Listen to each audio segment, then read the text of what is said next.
Joo, ja viimeinen liike, mitä otetaan, on askelkyykky pallon kanssa. Eli siis tässä nämä tärkeät asiat on se, kun otetaan se askel, niin se askel on tarpeeksi pitkä, mutta sellainen, että tää linja pysyy. Selkä pysyy suorana. Siinä on se tärkein, että suoritetaan.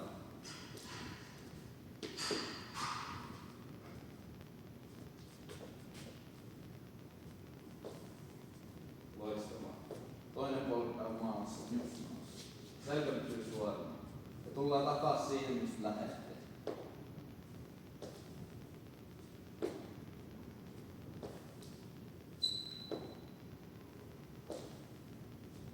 Ei ole mikään kiire tehdä sitä suoritusta.